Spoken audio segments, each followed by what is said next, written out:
네, 안녕하세요. 김태현 매니저입니다. 자, 우선은 뭐 본격적인 내용 시작하기에 앞서가지고 리뷰부터 빠르게 좀 진행을 하고 오늘 어떤 종목을 편입할지에 대해서 말씀을 좀 드릴게요. 자, 지난번에 이제 인크로스라는 그 종목을 편입을 했었습니다. 지금 오늘도 6%대 강한 반등이 좀 나와주고 있는 상황이고요. 자, 실제로 제가 이전에 이제 방송에서 말씀을 드렸을 때 이런 종목들은 사실 한 번에 매수하기보다는 좀 눌렸을 때 조금씩 모아가는 전략이 좀 유효할 것 같다라고 말씀을 드렸고, 실제로 만약에 우리가 여기 차트 보시면은 이렇게 눌렸을 때 조금씩 모아갔었다면은 충분히 뭐 지금도 어떻게 보면 수익을 챙길 수 있는 구간까지 만들어 가고 있는 상황이다라고 보시면 될 것 같습니다.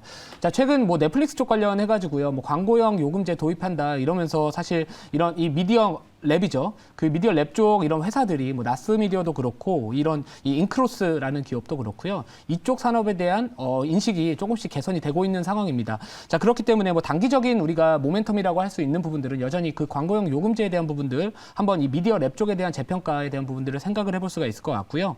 자, 자리 자체도요. 뭐 최근에 이 바닥에서 이렇게 거래량이 한번 실렸다가 이제 거래량 감소하면서 눌려 있는데 뭐 지금 전고점 돌파 정도 충분히 좀 가능하지 않을까라고 생각을 하고 있기 때문에 뭐 이전 제시해드렸던 목표가 16,500원 그리고 2차 목표가 17,500원 계속 유지를 하도록 하겠습니다. 자, 그래도 또 리스크 관리는 필요하기 때문에 손절가 12,500원 계속 유지를 할 거고요.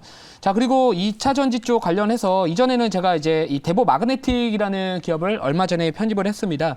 자, 이 최근 이 데이터 센터 쪽 관련해가지고요, 뭐 화재 사건 뭐 이런 얘기가 나왔었잖아요. 리튬이온 배터리 쪽. 근데 이제 이 탈철기 어떻게 보면 이런 이 금속 소재가 만약에 배터리 제조 시에 철 성분이 들어가게 되면은 또 하나의 화재 사건의 또 요인이다. 이렇게 이전에 뭐 ESS 쪽 화재 관련해가지고도 또 부각을 받았던 기업이었기 때문에 그 포인트를 좀 그쪽으로 잡아봤고요. 뭐 수산화 리튬 인가공 사업에 대한 부분들 앞으로 이 하이 니켈계 이 양극재, 그러니까 배터리 쪽이 앞으로 고성장을 할 수가 있기 때문에 이 수산화 리튬이 더 많이 쓰일 것이다. 그중에서도 동사는 수산화 리튬 임가공 사업을 하고 있기 때문에 또 그쪽으로 포인트를 한번 잡아보지 않을까, 그러니까 잡아봤습니다. 자, 그래서 오늘도 나름대로 5%대 강한 상승을 유지를 하고 있고요. 뭐 지금 한 이전 고점 부분에서 지금 뭐 매물을 소화하고 있는 과정으로 보여주고는 있는데 뭐 여전히 거래량이 막 세게 터지거나 그런 상황은 아니라서 뭐 추가적으로 고점 돌파에 대한 가능성은 높지 않을까라고 생각을 합니다. 자, 그래서 이전에 이제 1차 목표가 61,600원 정도면은 이전에 뭐 고점까지는 아니더라도 어느 정도의 그 구간까지는 좀 가격대가 열려 있다라고 생각을 하고요. 65,500원은 또 이전 고점 매물대가 좀 있을 수 있기 때문에 2차 목표가는 65,500원으로 잡아봤습니다. 자, 그리고 손절가 5만 원. 중요한 또 기술적 지지 구간이기 때문에 또 이탈하면은 또 리스크 관리 해야 되기 때문에 가격 전략 계속 유지를 하도록 하겠습니다. 자, 그러면 이제 오늘 어떤 종목을 편입해야 될지에 대해서 많이 생각을 해봤는데, 자, 요즘 시장이 어려운 게 뭐냐면 이 수급이 좀 제한적이다라는 부분입니다. 게다가 테마의 지속성이 상대적으로 좀 떨어진다. 그러니까 결국에는 단타나 아니면 단기성 트레이딩을 하시는 투자자분들이 조금 더 적극적으로 매매를 하고 있는 시장이다라고 볼 수가 있겠고요.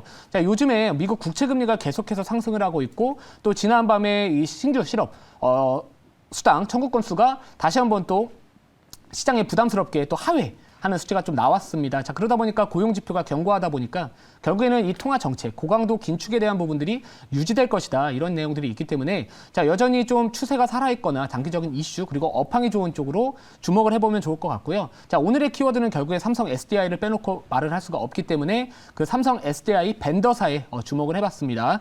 자, 그래서 현재가를 이제 말씀을 드릴 텐데, 자, 어떤 기업이냐면요, 최근에 상장을 했던 기업입니다. 이 현재가가 45,750원이고요. 종목명은 WCP라는 기업입니다.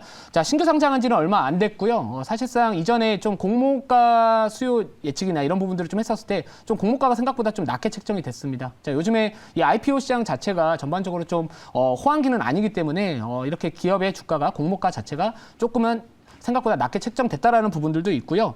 자, 이 기업 같은 경우에는 대표적으로 이제 전기차에 들어가는 이 분리막 기업이다라고 보시면 될 것 같습니다. 자, 우리가 배터리에는 크게 4가지가 들어가잖아요. 양극재, 음극재, 분리막, 전해, 이렇게 4가지라고 할 수 있는데, 자, 동사 같은 경우에는 이제 전기차용 분리막 생산을 세계에서 3번째로 또 생산을 또 시작을 했다. 그러니까 한마디로 이 분리막 쪽 관련해 가지고는요, 글로벌 또 나름대로 탑티어라고도 생각을 해볼 수 있지 않을까라는 기업입니다.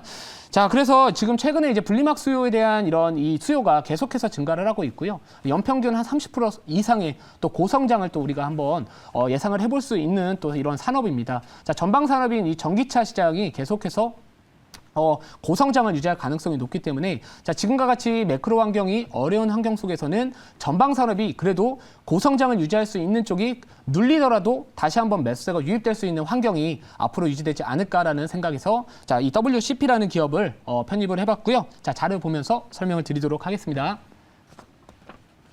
자, WCP라는 기업이고요. 아직까지 생소한 분들이 좀 많으실 것 같은데, 자, 여기 오늘 같은 경우에도 아까 말씀드렸듯이 뭐 양극재 생산 공장 설립 소식에 에코프로비움뿐만 아니라 삼성 SDI와 관련된 기업들이 많이 올랐습니다. 뭐 삼진 L&D도 그렇고 또 그 상신 EDP라는 기업도 지금 급등을 했었는데요. 자, 결국에는 우리가 이 삼성 SDI하고 이 밸류체인에 대해서 주목을 할 수밖에 없을 것 같고 다음 자료 보면서 설명을 드릴게요.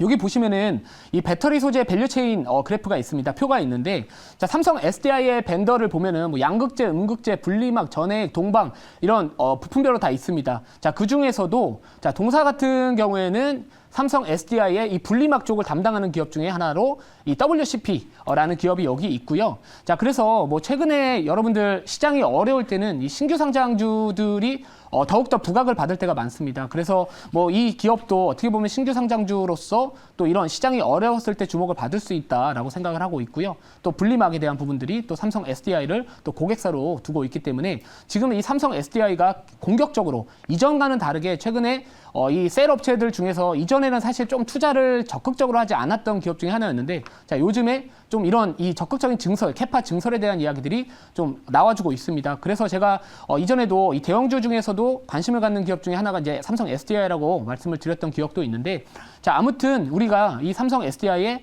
벤더사에 주목을 해야 될 것 같고, 이 분리막이라는 기업 또 한번 주목을 해야 되기 때문에 뭐 WCP 계속 보고 있다라고 말씀을 드리고요. 자, 다음 자료 볼게요. 자, 이 기업의 이제 매출액이나 영업이익률 추이를 보시면은요, 영업이익률도 상당히 좋은 또 기업입니다.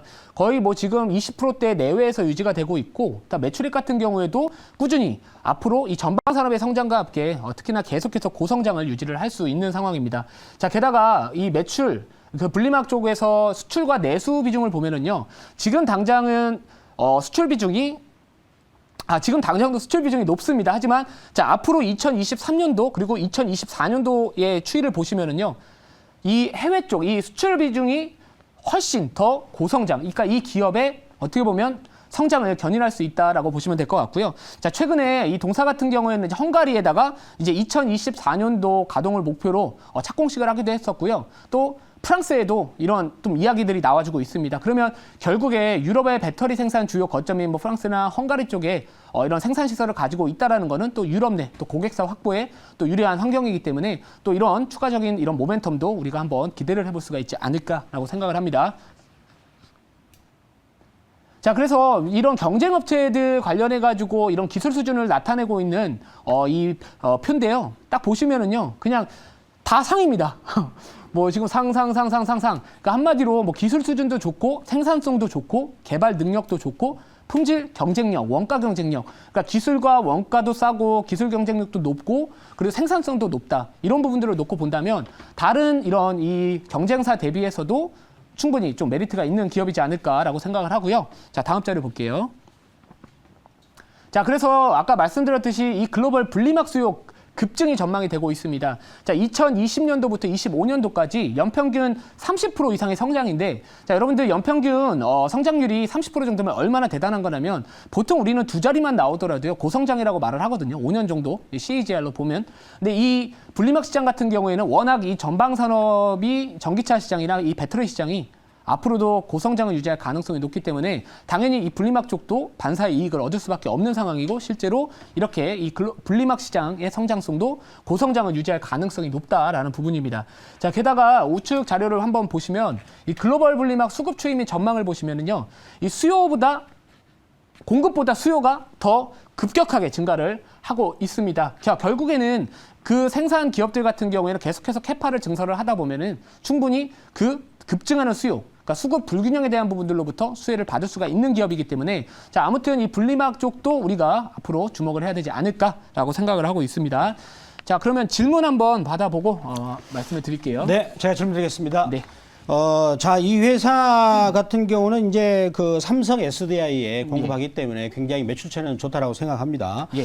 그런데 지금 이 회사가 최근에 신규 상장하면서 지금 보니까 제가 시가총액을 보니까 1조가 넘었더라고요. 예. 1조 한 5,400이고 작년에 실적을 보니까 작년에 매출액이 그 1,854억 그리고 영업이익이 404억이 나와가지고 수익성은 상당히 좋기 때문에 밸류는 부담되지만 성장성을 감안해서 좋다라고 저도 생각하는데 근데 이제 한 가지 좀 아쉬운 게 작년에 이제 순이익이 이제 적자로 나왔어요. 예, 예. 그러면 요거를 지금 현재 밸류가 높은데 그러면 작년에 이제 순이익이 적자가 나왔는데 올해 흑자가 돼야만 예. 이제 이 밸류 부분이 높게 되지 않을까라고 생각하는데 예. 그럼 올해는 순이익 부분에서도 흑자를 될지가 궁금합니다.